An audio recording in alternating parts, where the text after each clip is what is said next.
I'm one of the people who believe that for the kind of practical AI that we want, the AIs need bodies. They have to be embodied at some point.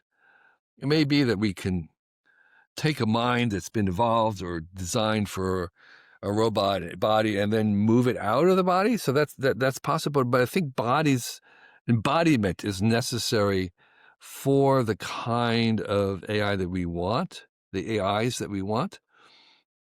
And so that's one thing, is to say that I think it's crucial to have that embodiment.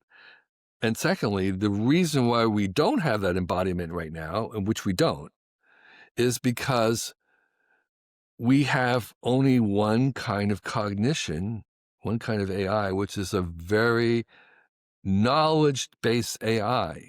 Again, it goes back to this quantum leap where we had large language models. We have AI that have been trained on language, which is a description of reality. It's actually not reality. So they're very good at book knowledge. They're very good at knowledge based. They're not very good at kind of common sense or reality based. That's why the robots can't even work as well as most animals, which don't even have any kind of reasoning or very little reasoning. And so right now we're training the AIs that were most useful to us on language and book and knowledge rather than on real world. So there are people who have been trying to make large physics models and large chemical models and training them on the real world. And Tesla and the car companies have billions of hours of the real world, and that's closer to what would be needed. And so right now we're engaged in this kind of what I call spatial intelligence, an awareness of the real world in 3 dimensions and in time. And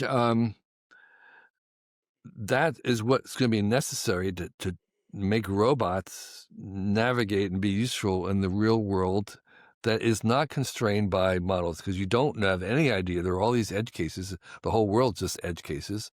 And so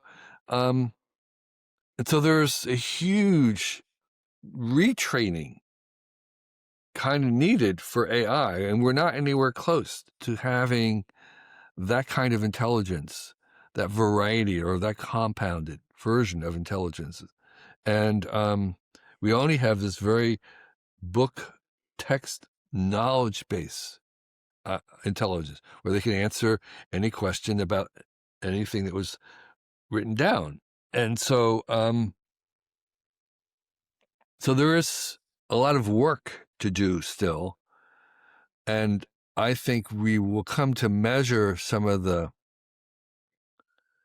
performance or the progress in AI by how close we are to getting these robots.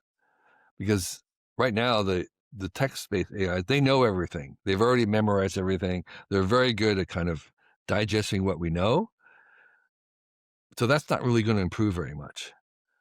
I think the improvements are going to be coming to trying to embody them and have them be smart in the real world.